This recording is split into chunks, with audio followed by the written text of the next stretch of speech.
প্রিয় বন্ধুরা, বিদ্রোহী কবি কাজী নজরুল ইসলামের লেখা সাম্যবাদী কবিতা নিয়ে আজকের এই ভিডিওতে আমরা লাইন ধরে ধরে প্রতিটা শব্দের অর্থ সহ মনোজ্ঞ এক আলোচনা পরিবেশন করতে চলেছি। এই কবিতা থেকে কতভাবে ঘুরিয়ে ফিরিয়ে এমসিকিউ আসতে পারে সেটাও আজকের এই ভিডিওতে তোমাদের জানাবো। তোমরা যারা ক্লাস 11-এর ফার্স্ট সেমিস্টারে ভর্তি হয়েছো বা হতে চলেছো, আজকের ভিডিও তোমাদের জন্য। ক্লাস 11 নিউ সিলেবাস ফার্স্ট সেমিস্টারের সেকেন্ড কবিতা হলো সাম্যবাদী কবিতা, বিদ্রোহী কবি কাজী নজরুল ইসলামের কবিতা। তোমরা প্রশ্ন করতে পারো, এটা যদি সেকেন্ড কবিতা হয়, ফার্স্ট কবিতা কোথায়?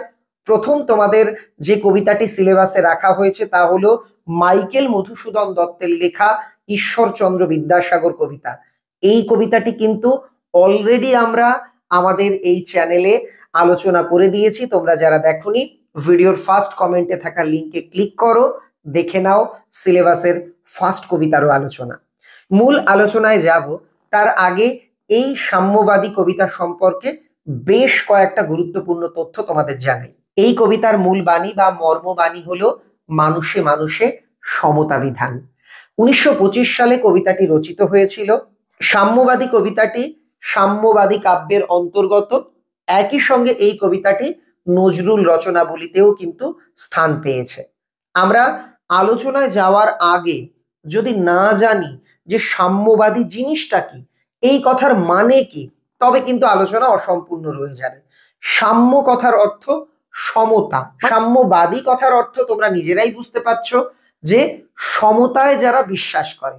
আরেকটু যদি ভেঙে বলি কিংবা সংসদ বাংলা অভিধানের দিকে তাকাই, তাহলে দেখতে পাবো সেখানে লেখা আছে জাতি ধর্ম বর্ণ নির্বিশেষে রাষ্ট্রে বা দেশে সব মানুষের সমান অধিকার থাকা উচিত।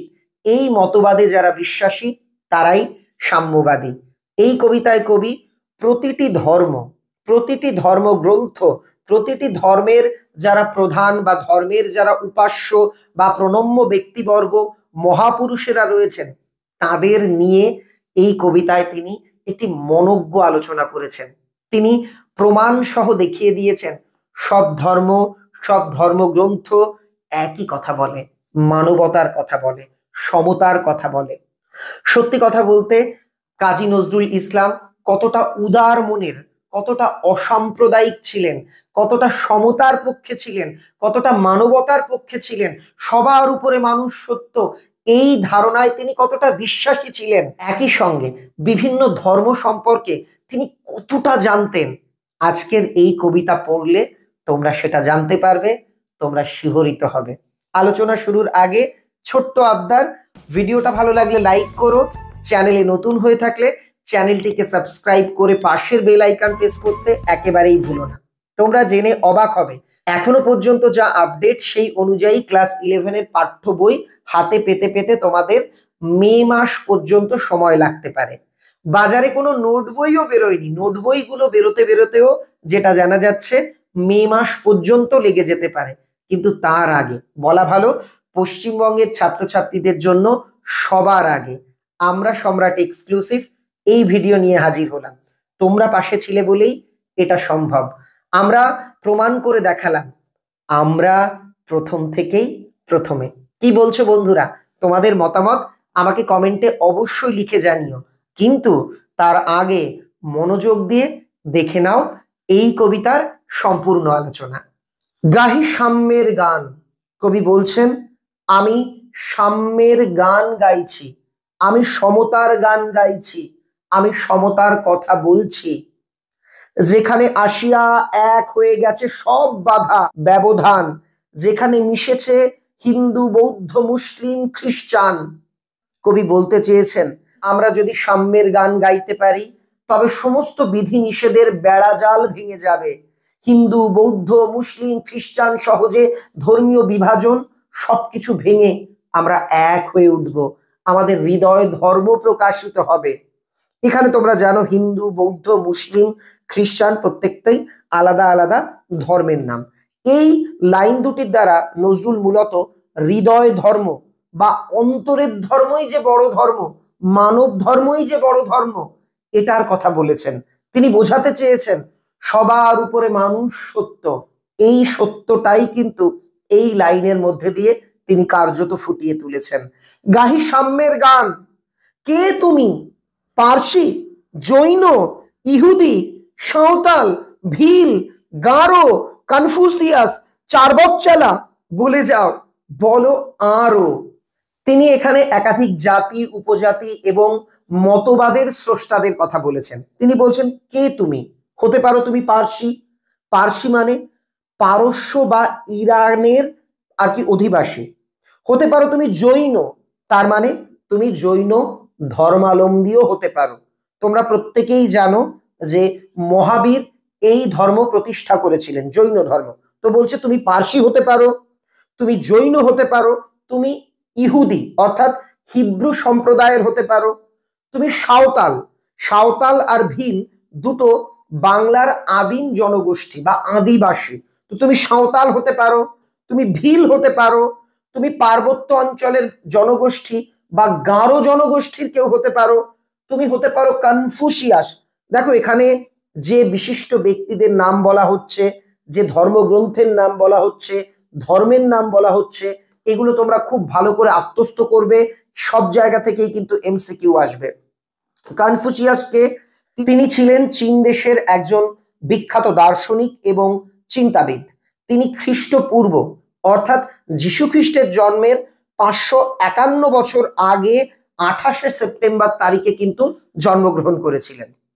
চারবাক, চারবাককে, তিনি একজন দার্শনিক, তিনি ঈশ্বর বিশ্বাসী ছিলেন না, তিনি নাস্তিক ছিলেন, তিনি বস্তুবাদে বিশ্বাস করতেন।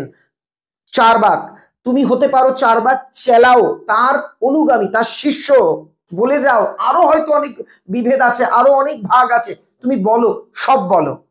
এখানে কবি কি বলছেন? তুমি পার্সি হতে পারো, জৈন হতে পারো, ইহুদি হতে পারো, সাঁওতাল, ভিল, গারো, কনফুসিয়াস, চার্বকের অনুগামী, তুমি সবকিছু হতে পারো, বলে যাও, বলো আরো। তুমি যে ধর্মের, যে সম্প্রদায়ের, যে গোষ্ঠীর, যে মতবাদেই বিশ্বাসী হও না কেন, তুমি সাম্যের গান গাও, তুমি বন্ধু যা খুশি হও, পেটে পিঠে কাঁধে মগজে যা খুশি পুঁথি ও কেতাব বও, পুঁথি ও কেতাব মানে বইপত্র বও, কোরআন, পুরাণ, বেদ, বেদান্ত, বাইবেল, ত্রিপিটক, জেন্দাবেস্তা গ্রন্থ সাহেব পড়ে যাও যত শখ। কিন্তু কেন এ পণ্ডশ্রম, মগজে হানিছ শুল? কিন্তু কেন এই পণ্ডশ্রম? পণ্ডশ্রম মানে বিনা কারণে শ্রম ব্যয় করা, অর্থাৎ ব্যর্থ চেষ্টা। কেন এই ব্যর্থ চেষ্টা? কেন তুমি মগজে, মাথায় হানছো ধারালো শুল, ধারালো অস্ত্র? কেন তুমি নিজের মাথায় ধারালো অস্ত্রের বাড়ি দিচ্ছ? এটা কেন কবি বলতে চেয়েছেন? এখানে কবি বোঝাতে চেয়েছেন তুমি তোমার পেটে পিঠে কাঁধে মগজে অর্থাৎ মস্তিষ্কে, মনে, ভাবনায়, চিন্তায় হয়তো কোনো একটি ধর্মগ্রন্থকেই সেরা বলে মনে করো, সেটাকেই তুমি তোমার মস্তিষ্কে, হৃদয়ে বহন করে নিয়ে চলো, সেটাই তোমার কাছে সেরা। সেটা হতে পারে কোরআন অর্থাৎ মুসলিমদের পবিত্র ধর্মগ্রন্থ, হতে পারে পুরাণ, বেদ, বেদান্ত যেগুলো হিন্দু সম্প্রদায়ের পবিত্র ধর্মগ্রন্থ, হতে পারে বাইবেল খ্রিস্টান সম্প্রদায়ের পবিত্র ধর্মগ্রন্থ, হতে পারে ত্রিপিটক বৌদ্ধদের ধর্মগ্রন্থ, গ্রন্থ সাহেব শিখদের ধর্মগ্রন্থ, জেন্দাবেস্তা কি? জেন্দ আবেস্তা পারস্য দেশে যারা অগ্নি দেবতার উপাসনা করতেন তাদের ধর্মগ্রন্থ হলো আবেস্তা, আর তাদের ভাষা হলো জেন্দা, তাই একত্রে তাদের ধর্মগ্রন্থকে জেন্দাবেস্তা বলে। তো এখানে কবি তাহলে কি বললেন? তুমি যে ধর্মগ্রন্থই পাঠ করো না কেন, যদি তোমার অন্তরে মানবতা বোধ, সাম্যের বোধ, সমতার দৃষ্টিভঙ্গি না থাকে, তবে ধর্মগ্রন্থ হৃদয়ঙ্গম করতে তুমি ব্যর্থ, ধর্মের রসাস্বাদন করতে তুমি ব্যর্থ। তোমার ধর্মগ্রন্থ পাঠ মগজে শুল হানার মতো পণ্ডশ্রমেই পরিণত হবে যদি তুমি মানবতার ধর্মে দীক্ষিত না হতে পারো। তারপর কবি বলছেন দোকানে কেন এ দর কষাকষি, দোকানে দোকানে কেন এই দরদাম, পথে ফোটে তাজা ফুল। এই লাইনের মধ্যে দিয়ে তিনি বোঝাতে চেয়েছেন ধর্ম নিয়ে কেন এত বিতর্ক, কেন এত দর কষাকষি, পথে ফোটে ফুল। আমরা যদি পথের দুপ্রান্তে তাকাই, আমরা যদি খেটে খাওয়া নিরন্ন বঞ্চিত মানুষের দিকে তাকাই, আমরা যদি মানবতার দিকে তাকাই, আমরা যদি সাম্যের দিকে তাকাই, তবেই তো আমাদের হৃদয় কুসুম প্রস্ফুটিত হবে। তাজা ফুল পেতে গেলে আমাদের মানব মুক্তির পথ খুঁজতেই হবে।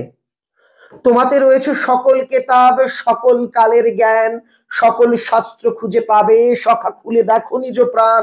তোমাতে রয়েছে সকল ধর্ম, সকল যুগাবতার, তোমার হৃদয় বিশ্ব দেউল, সকলের দেবতার।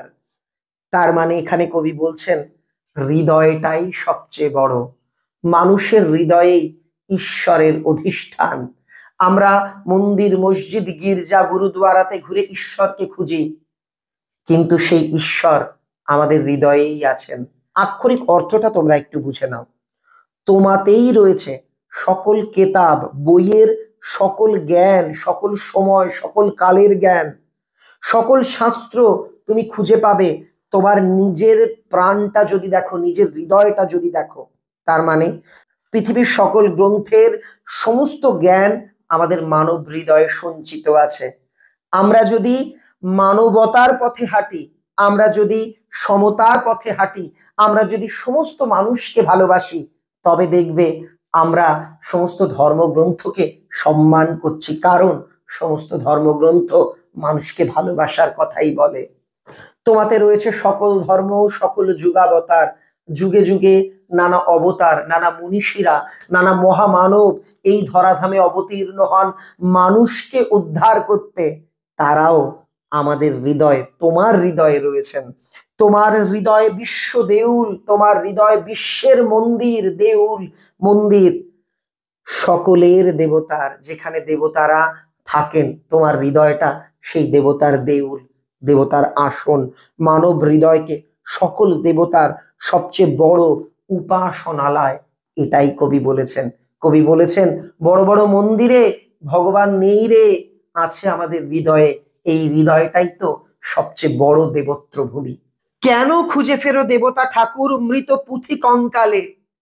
তোমরা কেন দেবতাকে, ঈশ্বরকে, ঠাকুরকে, গড আল্লাহকে এই মৃত পুঁথির কঙ্কালে, অর্থাৎ কেতাবের মধ্যে, ধর্মগ্রন্থের মধ্যে খুঁজে ফেরো?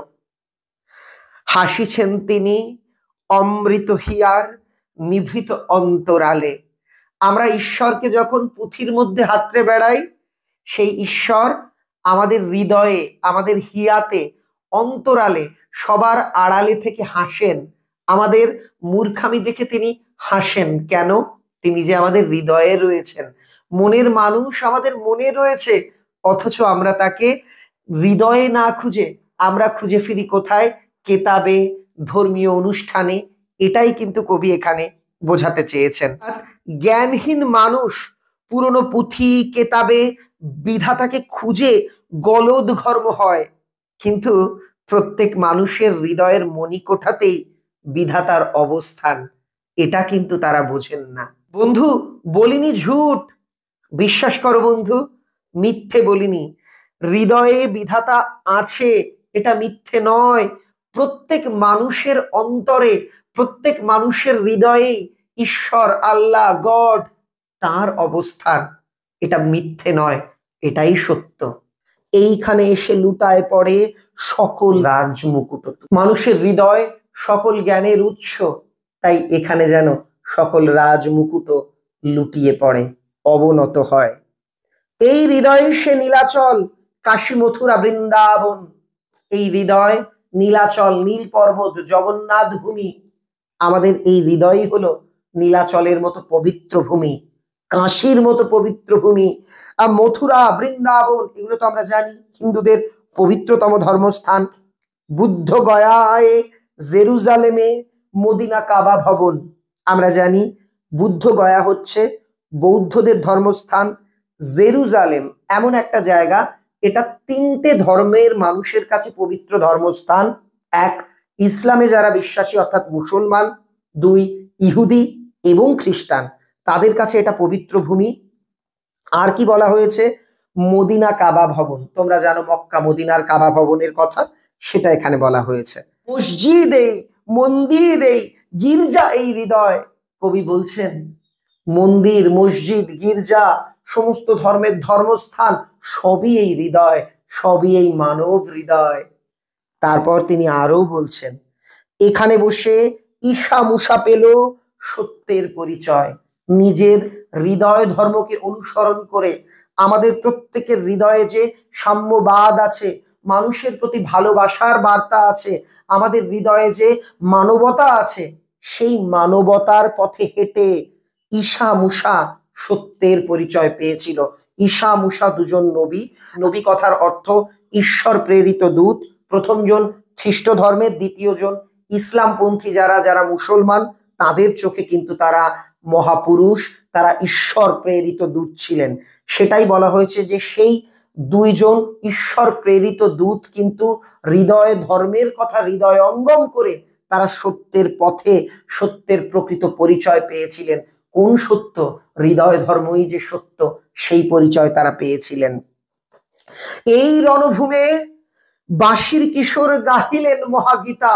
আমাদের হৃদয় তো একটা যুদ্ধভূমি। আমরা জানি কুরুক্ষেত্রের ময়দানে যুদ্ধভূমিতে দাঁড়িয়ে ভগবান বাসুদেব শ্রীকৃষ্ণ, যার হাতে বাঁশি থাকে, তাই তাকে বলা হয়েছে বাঁশির কিশোর। তিনি অর্জুনকে গীতার জ্ঞান দান করেছিলেন। সেই প্রসঙ্গ এখানে এসছে। এই মাঠে হলো মেষের রাখাল, নবীরা খোদার মিতা। আমরা যদি ইসলাম ধর্মের দিকে তাকাই, যারা ইসলাম ধর্মানুরাগী তারা আরো ভালো বলতে পারবেন। তাদের যে নবী, অর্থাৎ তারা বিশ্বাস করেন ঈশ্বর প্রেরিত, আল্লাহর প্রেরিত যে দূতেরা এসেছিলেন, সেই নবীরা মেষ পালন করতেন, আর সেই নবীরা খোদার মিতা ছিলেন। এই মাঠে, অর্থাৎ এই হৃদয়ের পথে চলতে গিয়ে, এই হৃদয়ের প্রাঙ্গণে, এই হৃদয়ের মাঠে এসে, এই হৃদয় ধর্মিতার কাছে এসে তারা কিন্তু খোদার বন্ধু হয়ে উঠেছিলেন, খোদার মিতা হয়ে উঠেছিলেন। এই হৃদয়ের ধ্যান গুহা মাঝে বসিয়া সাক্ষ্যমুনি হলেন ভগবান বুদ্ধদেব, অর্থাৎ গৌতম বুদ্ধের কথা বলা হয়েছে। এই হৃদয়ের ধ্যান গুহা মাঝে বসিয়া সাক্ষ্যমুনি ত্যাজিল রাজ্য, মানবের মহাবেদনার ডাক শুনি। তিনি দীন দরিদ্রের কথা স্মরণ করে তিনি নিজের রাজ্য, তিনি নিজের রাজার পদ তিনি কিন্তু তুচ্ছ তাচ্ছিল্য করে ছেড়ে হয়ে উঠেছিলেন মহাত্যাগী গৌতম বুদ্ধ। সে কথাই এখানে বলা হয়েছে। এই কন্দরে আরব দুলাল শুনিতেন আহ্বান, এখানে বসি গাহিলেন তিনি কোরআনের সামগান। অর্থাৎ এই জায়গাতে তিনি বলেছেন হযরত মুহাম্মদের কথা। তিনি কি বলছেন?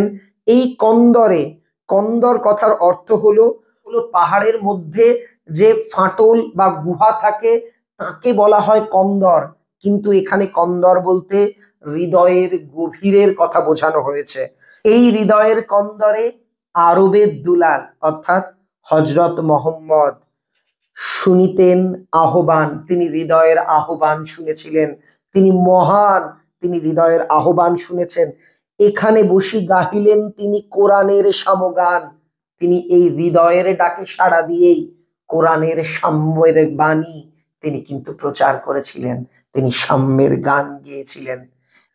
আমরা দেখলাম কবি কিন্তু গোটা কবিতা জুড়ে সমস্ত ধর্মস্থান, ধর্মগ্রন্থ, প্রতিটি ধর্মের শ্রদ্ধাস্পদ যে মহামানব, তাদের কথা বলে শেষে এসে বলছেন মিথ্যা শুনিনি ভাই, ভাই আমি বিশ্বাস করো মিথ্যে শুনিনি। এই হৃদয়ের চেয়ে, আমাদের মন বা হৃদয়ের চেয়ে বড় মন্দির কাবা নাই। কাবা বিখ্যাত মসজিদ, কাবা গৃহ আছে, তো বলছে আমাদের এই হৃদয়টাই সবচেয়ে বড় মন্দির, মসজিদ, সবচেয়ে বড় উপাসনালয়। কেমন লাগলো আজকের আলোচনা? লিখে জানাতে একেবারে ভুলো না।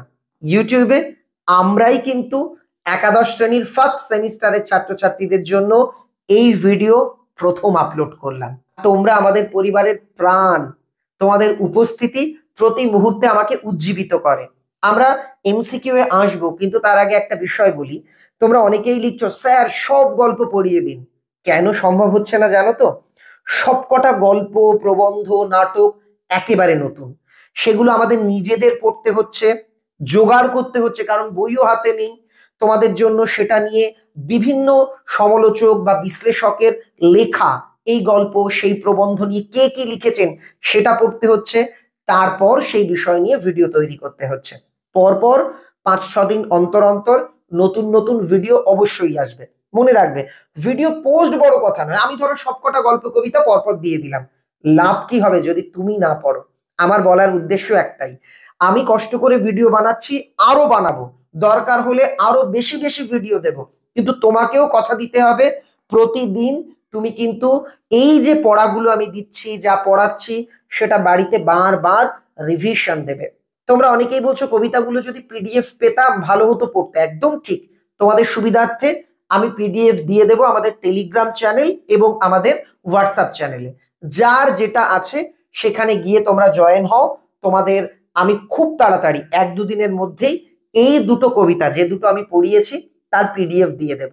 টেলিগ্রাম আর আমাদের হোয়াটসঅ্যাপ এই চ্যানেল দুটোর লিংক আজকের ফার্স্ট কমেন্ট আর ডেসক্রিপশনে আমি দিয়ে দেব। তোমরা তোমাদের প্রয়োজন অনুসারে সেখানে যুক্ত থেকো, নোটস, আপডেট, নানা তথ্য কিন্তু পেয়ে যাবে।